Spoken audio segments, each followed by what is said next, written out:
Conflict often arrives precisely where we sought peace. Wow. That line is just the perfect, almost chilling setup. It really It is. just shatters that whole fairy tale idea of marriage, you know? And it sets the stage for conversation that, frankly, most couples just won't have until it's too late. Exactly. We all go into a partnership looking for a sanctuary, for rest. Yeah. But then PG Sebastian, he takes us straight into what he calls the scorched wilderness of Rephidim, Hmm. which was supposed to be a place of respite in ancient story, but Wow. it became this brutal, sudden theater of war. Welcome to the deep dive. And just as a reminder, everything we talk about here is dedicated to the Steps to Forever ecosystem. Today, we are really immersing ourselves in one of PG Sebastian's most tactical essays. And it can be a little uncomfortable. It can. It's titled The Mountain and the Valley, The Art of War in Marriage. And look, for anyone who is actually serious about building their relationship toward forever, which is, I mean, that's the whole vision behind Sebastian's work, Yeah. this framework is absolutely crucial. Our job here is to take these complex, sometimes spiritual, sometimes tactical insights and make them practical, accessible for your actual life. Yeah. Because forever should be built with clarity. So we're really tackling the big question that Sebastian raises, and it's a painful one. How do couples who are usually, let's be honest, disorganized, tired, and completely naive about real conflict? Militarily naive, as he puts it. Exactly. How do they defeat a ruthless, seasoned adversary in their marriage? It's a very high-stakes question. And the answer, according to Sebastian, is not simple. It's not one thing. It requires this dual, absolutely non-negotiable strategy. Let's start with the battlefield itself. We have to know who we are and, who or what we are fighting. Okay, so the setup. Sebastian starts by comparing the modern couple to the children of Israel just after leaving Egypt. I mean, think about that group. They were literally weeks out of bondage. Right. Their hands were calloused from making mud and bricks. Not from wielding swords, as Sebastian points out. They were this massive, vulnerable family unit, liberated slaves, totally naive about warfare, and just completely exhausted. That is the modern couple. We're busy, we're tired, and we are so naive when it comes to relational conflict. We sort of expect it to be, rational, fair. And that expectation is precisely the adversary's advantage, because you have to contrast that exhausted couple with the aggressors in his analogy, the Amalekites. And he does not use soft language here. He calls them apex predators of the desert. I have to say, calling financial stress or, an in-law problem an apex predator feels pretty intense. Is there a risk here of turning every minor disagreement into some kind of dramatic spiritual warfare? That's a fair challenge, and I think that's where his analysis is really nuanced. He's not saying your mother-in-law is an Amalekite. Okay, good. He's identifying the spirit and the strategy of the enemy that targets your peace. The fascinating thing about the Amalekites was their tactic. They were ruthless, opportunistic. They never fought the front lines. They went for the stragglers, the faint. So the Amalekite is less about a person and more about a strategy, an attack that aims for maximum damage at the lowest cost. Exactly. And this fits perfectly with that ancient reference he cites about the adversary walking about like a roaring lion, actively seeking whom he may devour. Right. He points out that the word seeking isn't passive, it's an action. Yeah, when the adversary was asked where he'd been, the response was, as PG calls it, chillingly bureaucratic. It was something like from going to and fro on the earth and from walking back and forth on it. He wasn't on vacation. He was patrolling. He was mapping coordinates, actively looking for, what does he call it, a gap in the hedge. Right. They don't send you a calendar invite for a war. They hit you when you are least prepared. And that's the critical insight, isn't it, for you listening?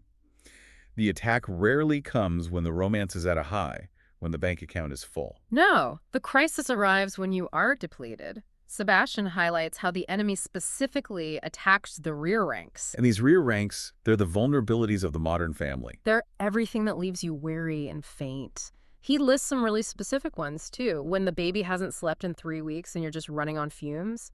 When intimacy has dried up because of stress.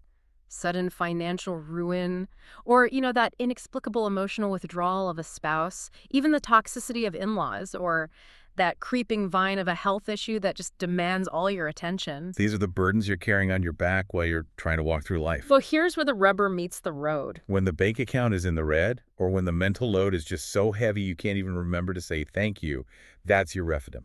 That's when the predator strikes. So before we even talk about the solution, we have to ask you to look in the mirror. What is your marriage's most vulnerable rear rank right now? Because if you can name it, you can defend it. If it stays vague, it stays dangerous. And that preparation, Sebastian insists, requires that dual strategy. The mountain and the valley. This is the core framework. It's how you fight enemies, both seen and unseen. It comes from the Moses and Joshua analogy. You had Moses, who went up the mountain with the staff of God. He was praying, interceding, connecting to the ultimate power source. Right. And then you had Joshua down in the valley with a literal sharp sword in the thick of the hand-to-hand combat. So Moses on the mountain represents that acknowledgement of the divine, the understanding that, look, some of these battles are just beyond our human emotional capacity. When you're fighting something that feels like a spirit of destruction in your own home, you know that pure human effort isn't enough. But then Joshua in the valley represents the practical, disciplined action that's required. And this is where Sebastian delivers a really uncomfortable truth. Yeah, for anyone who uses faith as an excuse for inaction, he calls it spiritualizing laziness. It's such a powerful phrase. The quote he uses just hits so hard. He says, "If Moses had prayed on the mountain, but Joshua had refused to pick up the sword in the valley, Amalek would have slaughtered Israel while Moses was mid-intercession." That just drives the whole point home, doesn't it? The dual approach is non-negotiable. It forces us to ask, well, how do we know when we're just being lazy versus when we're genuinely waiting for guidance? And the answer, he says, is in the readiness of the sword. Right. He argues that couples fail in two main ways. First, by spiritualizing laziness, which we just covered, hoping God will fix a temper or spending habit that you refuse to discipline yourself. Okay, what's the second? Secularizing struggles. So, fighting a spiritual enemy with only psychology and logic, believing you can fix deep, deep resentment with just communication tips and date nights. It ignores the need for that deep spiritual heart work. You need both. The mountain and the valley active at the same time. And he is so blunt about the failures that come from this imbalance. Oh, he is. You cannot, as PG puts it, use high-level spiritual language like speaking in tongues over a spending addiction and just expect the debt to vanish. Not without the discipline of a budget, of cutting up the credit cards. He calls that sorcery, not Christianity. He says using spiritual talk to cover for tactical irresponsibility is an abuse of faith. It's a psychological trick. Right. And the reverse is just as foolish. You can't, bind the spirit of infidelity while you're still secretly texting that work friend at 11 p.m. Or hiding your chats from your partner. Exactly. Or just passively refusing to listen to their needs. It's foolishness. It is. Sebastian makes the point that physical sickness doesn't just vanish because you pray, not if you're eating junk and refusing to see a doctor. The sword needs action in the valley, the doctor's visit, the changed diet, even as your hands are raised on the mountain. So no shortcuts. You can't just buy the self-help book, and you can't only pray for a miracle. Precisely. And this need to be both a person of faith and a person of discipline brings us to what he calls the Nehemiah principle, which is the perfect practical application for continuous defense. Nehemiah's builders. They worked with a trowel in one hand, that's a building, the progress, and a sword in the other. That's the protection, the defense. And Sebastian is crystal clear on this. In marriage, you have to be a builder and a soldier, a lover and a fighter. The two are inseparable. So let's get tactical. Let's walk through his specific examples because this is where it gets really practical. Okay, let's take finances. A huge rear rank attack for so many.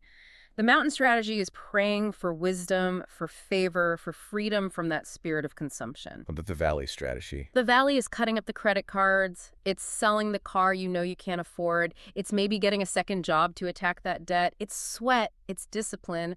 Prayer augments it. It doesn't replace it. Okay, what about intrusive in-laws? That can be devastating. The mountain strategy is to pray for peace, for their well-being, for wisdom. But the valley strategy, well, that's setting hard, unambiguous boundaries. It's telling your mother, no, you cannot speak to my wife that way, and we are leaving now. That takes immense backbone. It does.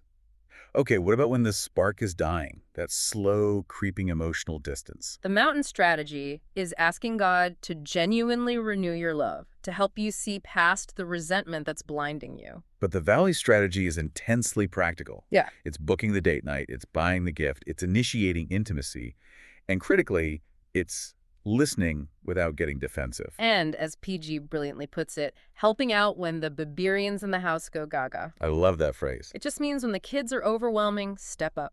share the burden. Yeah. Because exhaustion is the enemy's greatest ally. Right. And Sebastian notes something really profound here that ties it all together.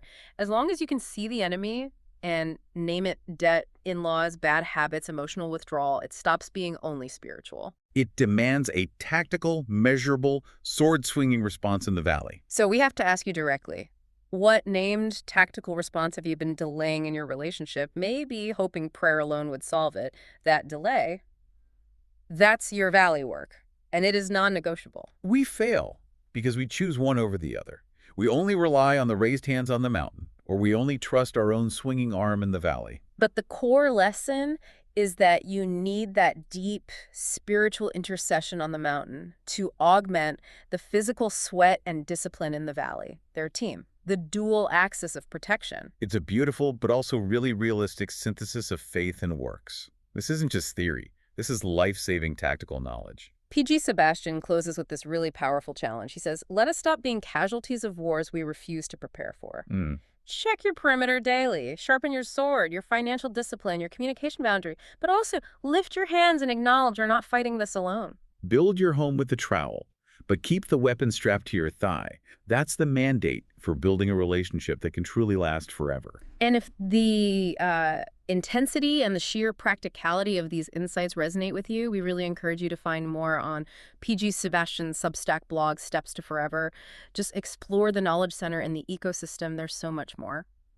Thank you so much for making these deep dives, your drive time companion, your work companion, just an essential clarity builder for your life. We are so grateful for your support. And thank you for subscribing, for turning on notifications so you don't miss the next session that helps you build your forever with clarity. We'll see you next time.